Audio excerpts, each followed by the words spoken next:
शरी तो मॉम को छोड़ के आ गए।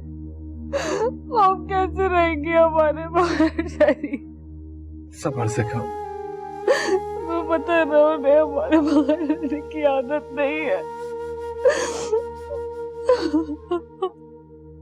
सब्र कर प्लीज। बस कर मेरी बच्ची, तो इस तरह रोती रहेगी तो मेरा कलेजा फट जाएगा। तुझे सब्र करना होगा। कैसे सब्र करूं?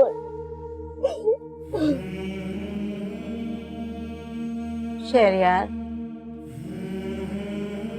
तू तो ना रो, सब्र कर मेरे बच्चे। सारा को तेरी बहुत जरूरत है। अब तू ही सारा का सहारा है। इसने कल से कुछ भी नहीं खाया है, इसको कुछ खिलाने की कोशिश कर। मुझे नहीं खाना कुछ भी।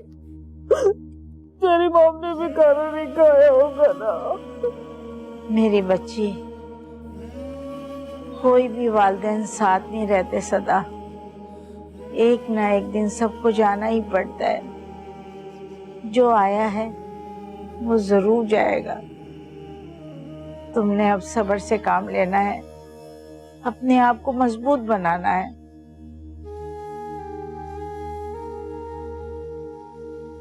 नेहरू, मेरा बच्चा, सारा को कमरे में ले जाओ।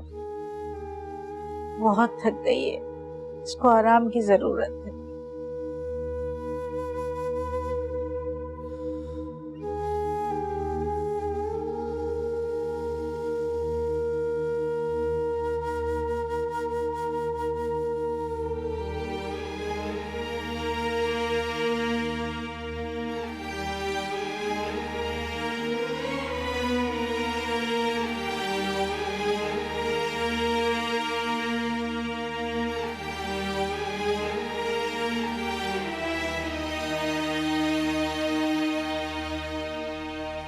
देखा अम्मा, देखा शायरी को?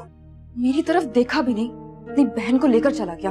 हाँ, मैं देख भी रही हूँ और सोच भी रही हूँ, कहीं ये बहन का ना होके रह जाए। ये जो सारी कुटनियां है ना उसके साथ, सब महा चिलकता रहे, कहीं शहरी का दिमाग ही ना घुमा के रख दे। पहले तो उसके इफत की वजह से आते ही नहीं थे, अब तो ये रोज आना जाना लगा रहेगा इन लोगों का। और ये शहरी की दादी बुढ़िया बड़ी तेज है, कहीं यही ना टिक जाइए। हाँ, असार तो ऐसे ही लग रहे हैं। माँ कुछ करो ना, करना होगा कुछ। जो भी करना बाद में कर, अब तू जा अपने और मेरे लिए खाना ले आ, बहुत तेज की भूख लगी है। अम्मा तुम चली जाओ। और सुन, तू इस घर की मालकन है, दूर दूर रहेगी ना, ये लोग तुझे बाहर निकाल खड़ा करेंगे, और जो तेरा होता सोता है ना वो कुछ नहीं करेगा। बस अम्मा रहने दो, ऐसा भी काल नहीं पड़ा हुआ। देखना मैं क्या हश्र करती हूँ सबका, तो जानती नहीं हो, जीना हराम कर दूंगी सबका। अरे कम वक्त आहिस्ता बोल, किसी ने सुन लिया ना तो मुसीबत हो जाएगी। ऐसी हौल होती है मुझे इस माहौल में। चलो सारा थोड़ा सा खा लो।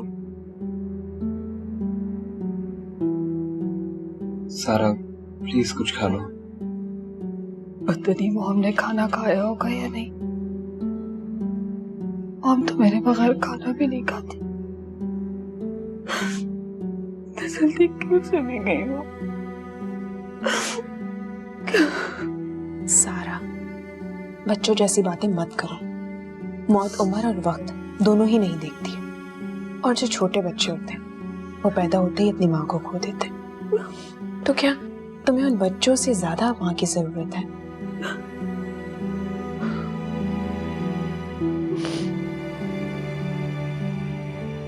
मुझे तो तुम जाओ, मैं खिलाता हूँ। मैं नीचे देख लेती हूँ।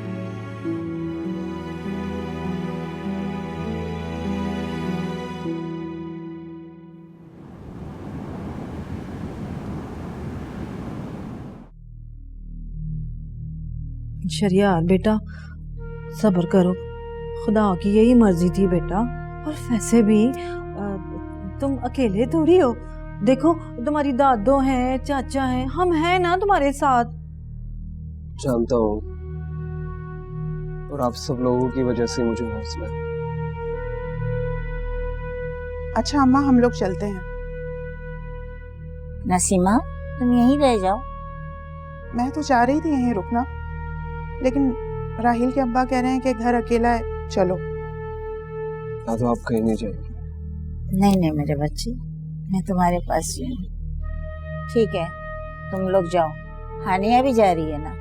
हाँ, और आप फिक्र ना करें, हम लोग सुबह आ जाएंगे। मेहरू को मना कर दिया है नाश्ते के लिए। रियाज कह रहे थे हम लोग खुद नाश्ता लेकर आएंगे। दादू साबिर है ना, वो सब कुछ बना लेगा।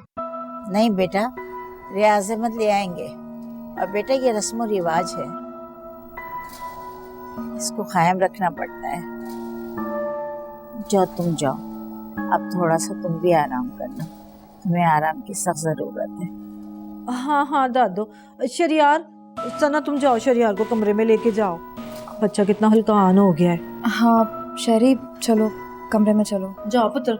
रात से जाग रहे हो और रो रहे हो, चलो अब कमरे में थोड़ा आराम कर लो। जाओ बेटा, तुम भी आराम कर लो। और सना सुनो, चाय के साथ एक गोली दे देना, ताकि इसको थोड़ा आराम आ जाए और ये आराम से सो जाए। जी दादू।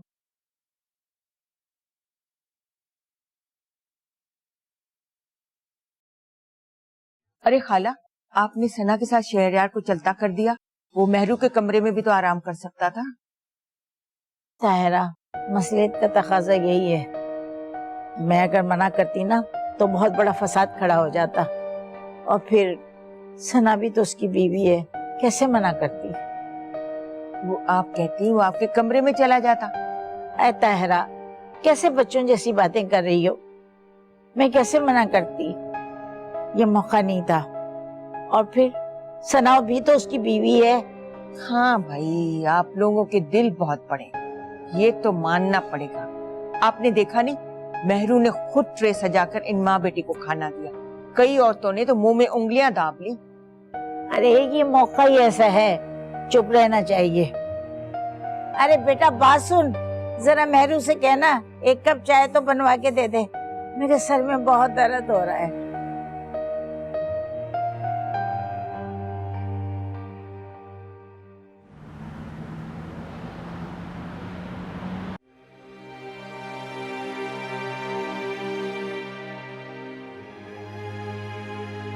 एक बात याद रखना, तुम मुझसे कभी भी जीत नहीं सकती। मेरी इतनी मजाल नहीं है कि मैं आपसे मुकाबला कर सकूं। और रह गई बात हार जीत की, तो इंसान को लगता है कि वो जीत गया है, लेकिन क्या? लेकिन जीत सिर्फ वक्त की होती है। तुम मेरे आगे जबान चला रही हो? तुम्हारी इतनी जुर्रत? दफा हो जाओ यहां से, दफा हो जाओ।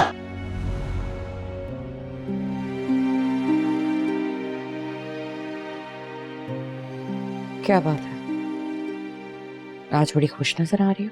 कौन सा खजाना पा लिया तुमने? ताईजान, मैं आज बहुत खुश हूँ। दिल चाह रहा है कि एक एक को पकड़ पकड़ के अपनी खुशी बताऊं। हमें भी तो पता चले ऐसी कौन सी खुशी है। एक औरत के लिए उसके शौहर की मोहब्बत किसी खजाने से कम तो नहीं। इतनी ऊंची उड़ान मत उड़ो कि मुझे तुम्हारे पर काटने पड़े। पर उतरना अच्छी तरह से आता है मुझे, समझी तुम?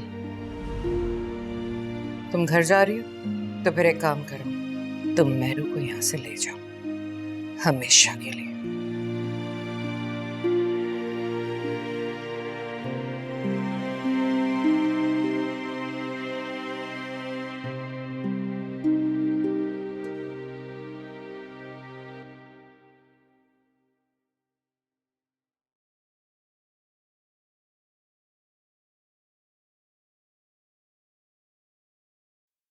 अम्मा, कुछ तो ख्याल करो, फौदगी वाला घर है, क्या कर रही हो? और तू यहाँ क्या कर रही है शरियार को छोड़कर? शहरी सो गया तो मैंने कहा क्या करूं, तुम्हारे पास चली आती हूँ। वैसे भी रोता रोता देखकर मेरे तो दिमाग में ही दर्द हो गया था। ये टोनी कहाँ है? चाय लेने भेजा है, सर दर्द से फट रहा है। अच्छा किया, मैं भी पी लूंगी। से मुझे लगता है ये शहरी की दादू है ना, यहीं टिक जाएगी बुढ़िया। आसार तो यही दिखते हैं क्योंकि सारा उसके बहुत करीब है और वो मेरू की बच्ची वो तो उसके कुछ ज्यादा ही नजदीक है। कहीं शहरी भी इनका ही ना होके रह जाए। यही तो तुझे समझाती आई हूँ पर तेरी समझ नहीं आती। अरे इफ़त के होते हुए मेरू की कोई अहमियत नहीं थी पर अब तो सारा करता धरता वही हो गई है। नहीं नहीं, ऐसा कुछ नहीं होने दूंगी मैं। अम्मा तुम भी कुछ करो ना। करना तो पड़ेगा पर सुन होशियारी से, तू ना शरियार को काबू में कर, लड़ना झगड़ना छोड़ दे उसको। तुम भी ना दिमाग खराब कर देती हो, डरा दिया मुझे। हाँ नहीं तो वाह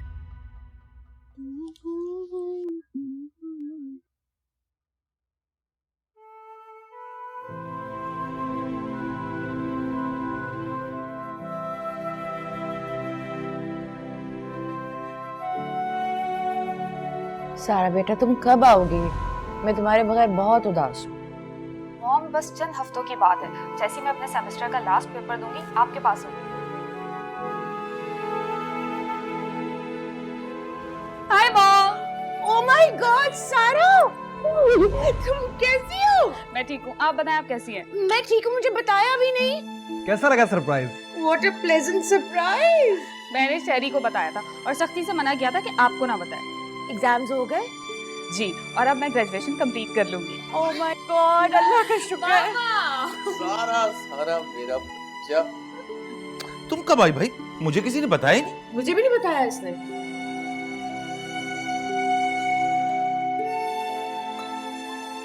भाई एक सरप्राइज है तुम्हारे लिए, सुनोगी तो खुश हो जाओ। पहले तुम अपनी आंखें बंद करो। कर ली। अब हाथ लाओ। ये नहीं।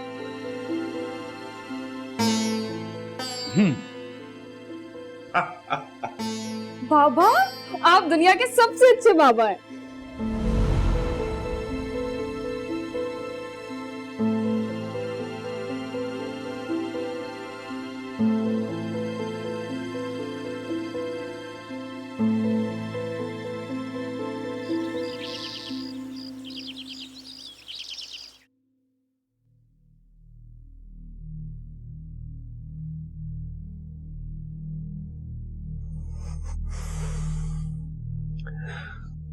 सना, सना, उठो कपड़े निकाल लो। क्या सलवार कमीज? हाँ। अच्छा।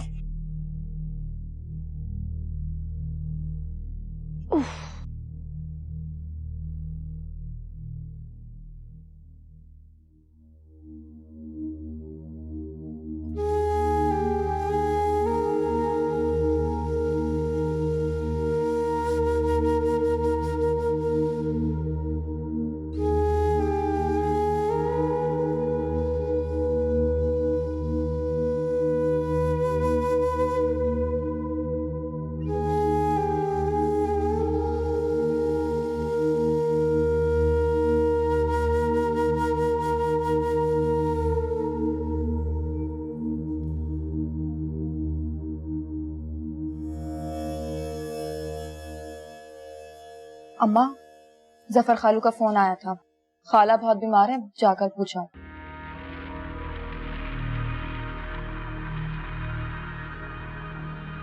हाँ पूछाऊंगी। अरे थोड़ी देर के लिए चली जाओ, दोपहर के बाद। बोला ना मिलके आ जाऊंगी, पढ़ने दे मुझे। शहरी उठ गया? जी दादा, वो तो सुबह से उठे हुए, किसी ने बुलाया था तो बाहर गए। अच्छा जाओ जरा किचन में, मेहरू और हानिया का हाथ बटाओ। वो दोनों अकेली काम कर रही हैं, कल भी तुमने कोई काम नहीं किया था। मुझे किसी ने कहा ही नहीं। क्यों? तुम कोई मेहमान हो जो तुमसे कहा जाएगा कि भाई ये काम करो? तुम इस घर की फर्द हो, जाओ जाके देखो। अम्मा आप ठीक कह रही हैं। सना जा और मिशी को भी साथ ले जा, मेरू का हाथ बटा।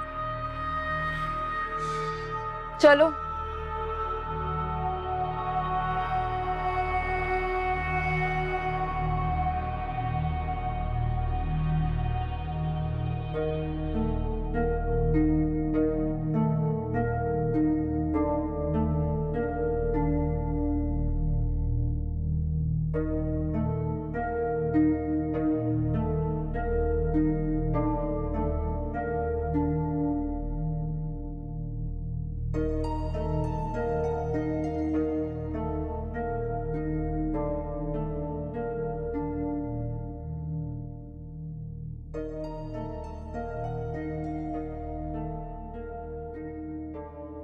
आप तो जानती हैं डॉक्टर साहब कि मैंने अपनी बेटी की शादी किस हाल में की है और उसकी सास ने उसका जीना हराम किया हुआ है।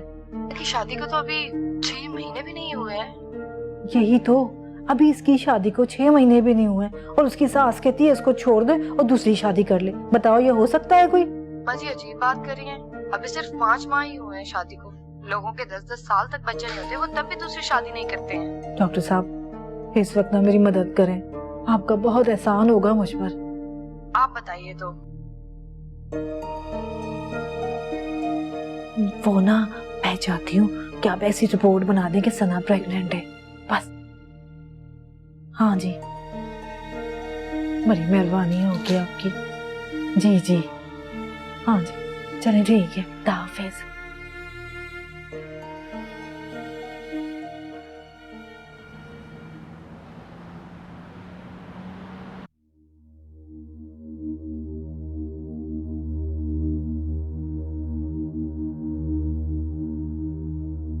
अस्सलाम वालेकुम अम्मा। वालेकुम सलाम। हाँ भाई, तुम्हारी बहन कैसी है अब? जी बस अल्लाह का शुक्र है, लेकिन ज्यादा अच्छी तबीयत नहीं है। ऐ तो रह लेती वहीं पर। नहीं, मैं पूछ के आ गई क्योंकि ये मामला ज्यादा नाजुक था। भाई मेरी बेटी की सास फौत हुई है ना। जैसे तुम्हारी मर्जी। अम्मा मैं ना सना को देख लूं, वो ना अपनी खाला को बहुत प्यार करती है, उसे भी तो बताओ ना कि उनकी तबीयत कैसी है। हाँ हाँ, जाओ जाओ, अभी तो गई है वो अपने कमरे में। ठीक है अम्मा।